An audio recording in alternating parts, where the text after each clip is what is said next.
अस्सलाम वालेकुम दोस्तों, कैसे हैं? सब ठीक है? शुक्र है, मैं भी ठीक हूँ और खैरियत है। ये वीडियो मैंने देखा है, मुझे तो बहुत पसंद आया। मैंने कहा दोस्तों के साथ भी शेयर करूँ, देखें।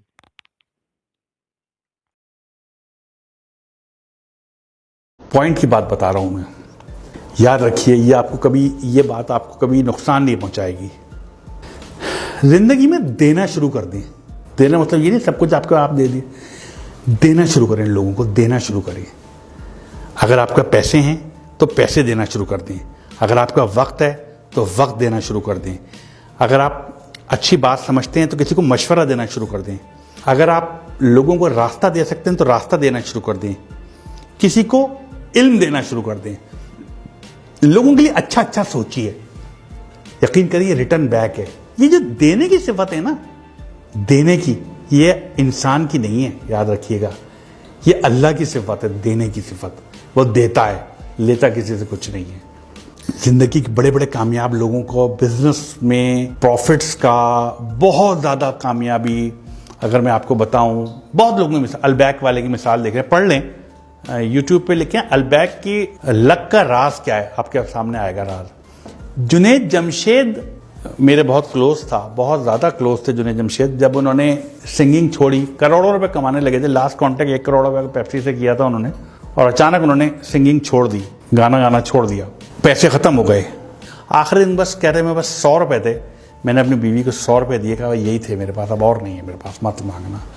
और उन्होंने कोशिश की कि अब मैं क्या करूं, गाना तो छोड़ दिया, पैसे तो आना बंद हो गए। एक वक्त आ गया, जीरो हो गए, बिल्कुल जीरो थे, कोई पैसे नहीं थे उनके पास। शायद बच्चों को भी उठा लिया था पढ़ाई से उन्होंने, पैसे नहीं थे। और एक क्या वक्त तक करोड़ों रुपए कमाते थे। वहां से वो और सुहेल उनके दोस्त निकले, उन्होंने एक फार्मूला अपनाया। वो फार्मूला जो मैं आपको कह रहा हूं, देना शुरू करो, देना शुरू करो। यही अलबैक ने अपनाया, यही, और ये लाजमी फार्मूला है, करके देख लीजिए। अगर नुकसान होगा, मैं आपके सामने जिम्मेदार हूं इस चीज का, कि आप मुझसे पकड़ लीजिएगा कि जिम्मेदार है। जिंदगी में जो पे प्रॉफिट कमाए ना, जो भी कमाएं और उसका प्रॉफिट हो, उसका 5% कैलकुलेशन के साथ 5% निकाल दें एक तरफ, और वो किसी जरूरतमंद की मदद कर दें उससे। आप देखें, वो 5%, 10% बढ़ने, वो आपकी जो आमदनी है ना, वो बढ़ना शुरू हो जाएगी। आपके जो 5% जो निकाले ना, बढ़ने शुरू हो, क्योंकि 5% है, वो तो 95 तो बच रहा है, वो अब बढ़ने शुरू हो जाएंगे आपके। किसी भी बड़े बिजनेसमैन से पूछ लीजिए, जिसने ये किया हो, जिसने ये किया है, उसने बहुत कमाया है। अपनी आमदनी में से कुछ इंसानों के लिए, बने इंसान के लिए निकाल दीजिए, जिनको ज़रूरत है आपके पैसों की। याद रखिए, अल्लाह ताला किसी का कर्ज नहीं रखता, कभी किसी का कर्ज नहीं रखता। एक साहब थे, बहुत मशहूर वाक़या है, बहुत गुर्बत में रहते थे, बहुत गुर्बत में, कभी पेट भर के खाना नहीं खाया था। एक दिन वो अपने बिस्तर पे बैठे हुए थे, तो उनके पास एक फरिश्ता आ गया। उन्होंने पूछा, आप कौन? कहते हैं मैं रिज़्क़ तकसीम करता हूँ लोगों में। उस दौर की बात है जब बात हो सकती थी। उन्होंने कहा, मेरी ज़िंदगी में कितना रिज़्क़ है और कितना रिज़्क़ है? उसने कहा, तुम्हारी ज़िंदगी में सिर्फ 10 रोटियाँ हैं बस। अब पूरी ज़िंदगी अब 10 रोटियाँ हैं, तुम्हारा रिज़्क़ इसके बाद नहीं है।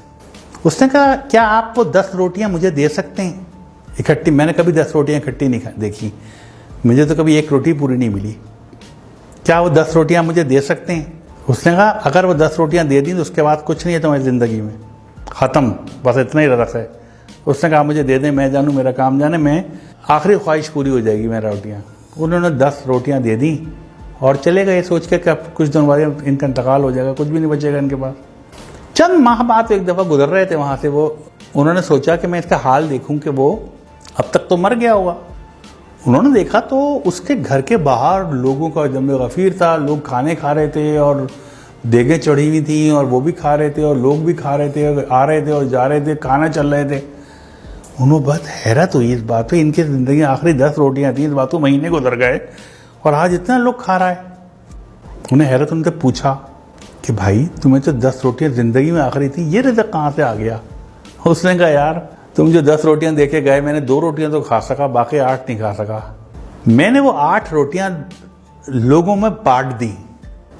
जब वो बांट दी, अल्लाह की राह में बांट दी। अल्लाह किसी का कर्ज नहीं रखता, वो 8:80 होके मेरे पास आ गई। बाद में खाना आने लगा, कहाँ से आ रहा था मुझे नहीं पता, रज़क कहाँ से आ रहा था। मैं वो जितना रज़क आता था मैं अपना खाता था, बाकी बांट देता था। फिर और रज़क बढ़ता था मैं बांट देता था। तो एक वक्त ऐसा आया कि मैं लोगों को बांटने लगा। तो ये जो बांटने की सिफत है ना, ये बहुत बड़ी है। शेयर कीजिए, लोगों में शेयर कीजिए, लोगों को दीजिए। कुछ भी है आपके पास, जो कुछ है दे दीजिए लोगों को। अगर आपको जानते हैं, लोगों में बांट दीजिए। अगर आप पैसे ज़्यादा हैं, आपकी ज़रूरत से ज़्यादा है, बांट दीजिए, दे दीजिए, लोगों को रास्ता दे दीजिए। ये जो अक्सर गाड़ी में आप जा रहे हो तो पीछे से हॉर्न दे रहा होता कोई आदमी, आप यकीन करें उसको रास्ता दे दें, आप अपने वक्त पे ही पहुंचेंगे, कभी लेट नहीं होंगे आप। याद रख लीजिएगा इस बात को। दे दीजिए रास्ता, जो जाने दीजिए। तो ये देने की सिफत आजमाएं, ये एक बहुत बड़ी चीज़ है। जैसे कहना चाहिए ना, कभी भी आप देखिएगा आप डिप्रेशन का शिकार नहीं होंगे। जब आप देना शुरू कर देते हैं ना, तो आपकी निस्बत अल्लाह ताला से जुड़ जाती है। फिर आप कभी परेशान और डिप्रेस नहीं रहते। जितना ज़्यादा आप देने वाले बनेंगे, इतना ज़्यादा आपकी ज़िंदगी में खुशियाँ आना शुरू हो जाएंगी। आप तय कर लें कि हर महीने कुछ ना कुछ नहीं तो अपने घर के बाहर एक बर्तन में ठंडा पानी, कुछ दाल या चावल या बाजरा आप बाहर रख दें, जहाँ परिंदे आते हों। ये बहुत बड़ा सदका है। वो परिंदे खा के जाएंगे, वो परिंदे पानी पी, पानी मुफ्त है। आप नेस्ले का मिनरल वाटर मत रखें, आप नल का पानी रख दें, वो मुफ्त है, वो पी के जाएंगे पानी। इसको एक आदत बना लें अपनी, फिर आप देखिए आप कहाँ से कहाँ पहुँचते हैं।